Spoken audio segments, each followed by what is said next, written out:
मारे काहे घबराए। क्या हुआ भाई, बड़े खुश लग रहे हो, क्या बात हुई?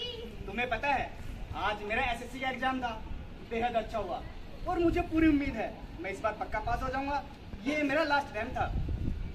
ये तो बड़ी खुशी की बात है, फिर तो तुम्हें लड्डू खिलाने चाहिए। अरे वो भी खिलाऊंगा, थोड़ा इंतजार करो। आज मौसम बेईमान है बड़ा।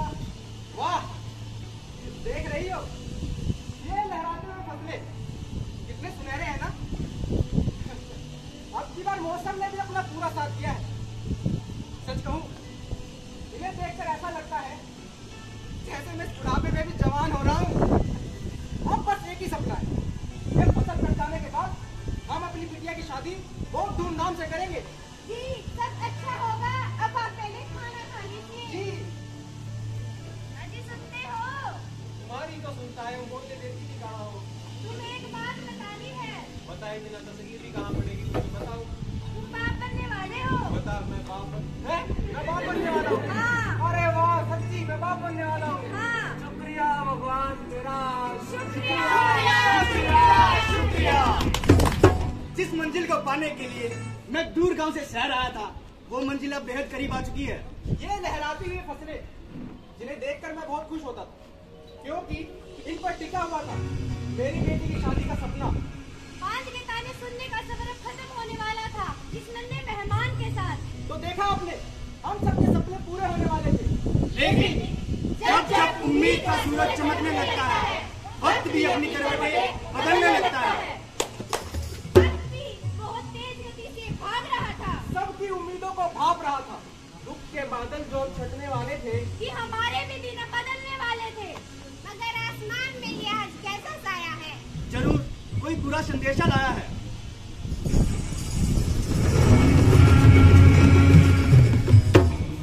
अजय, अजय, हाँ मुझे तुम्हें कुछ बताना है, बताओ। लेकिन समझ नहीं आ रहा कैसे बताऊं। अरे जल्दी बताओ। अजय, वो जो तुमने एसएससी का एग्जाम दिया था, हाँ। पेपर लीक की वजह से एग्जाम कैंसिल हो गया। इस बार भी भर्ती नहीं हो पाएगी। ये तुम क्या कह रही हो? हाँ, यही सच है। बस अब और नहीं, डिग्री है पर नौकरी नहीं। हर रोज समाज के ताने कुछ करेगा या नहीं? कब तक सुनूंगा? बस अब और नहीं, इससे अच्छा तो मर जाना बेहतर है। पापा, पापा, हमारी सारी फसलें बर्बाद हो गई। क्या? सब कुछ पानी में डूब गया। नहीं। इस बार भी हम कभी नहीं उतार पाएंगे।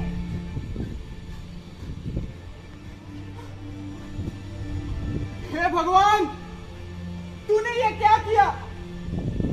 ये फसलें जिन पर टिकी हुई थी मेरी बेटी की शादी का सपना, वो सब तूने बर्बाद कर दिया, सब बर्बाद कर दिया भगवान।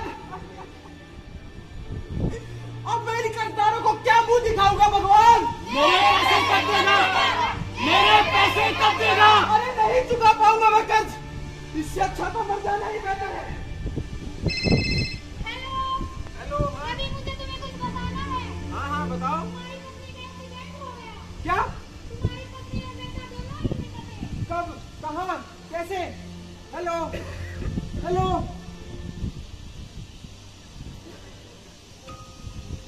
नीलम,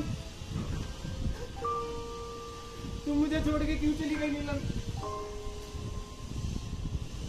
हमारा बच्चा, हमारा सपना सब साथ देकर चली गई। अब अकेली कैसे जीऊंगा मैं? इससे अच्छा तो मर जाना ही बेहतर है। हाँ हाँ, इससे अच्छा तो मर जाना ही बेहतर है।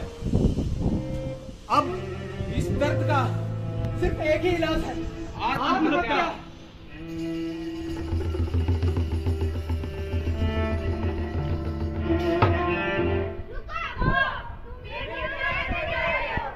ऐसे जीकर भी क्या फायदा? सब कुछ तो बर्बाद हो चुका है, अब कोई उम्मीद नहीं बाकी है। अजय, सोचो, अगर आज तुम ये कदम उठा लोगे तो क्या होगा? तुम्हारी माँ जो उस कमरे को देखकर रोती रहेगी जहाँ उन्हें तुम नहीं दिखोगे। तुम्हारे पापा जो हर किसी के सामने अपना सर झुकाकर जाएंगे कि उनके बेटे ने हार मान ली। और हमारी बेटी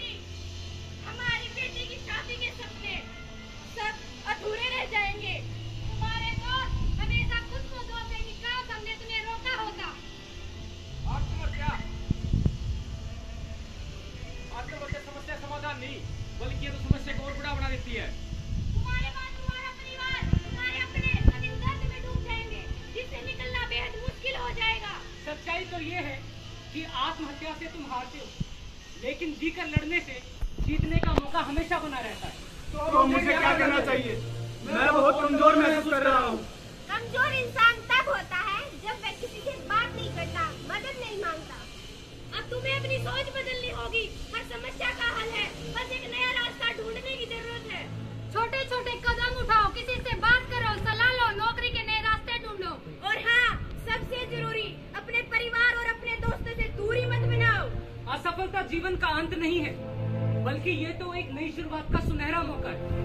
हाँ, शायद तुम सही कह रहे हो। आत्महत्या करके मैं अपने दुखों से तो भागता, लेकिन अपनों को जीवन भर का दर्द दे देता।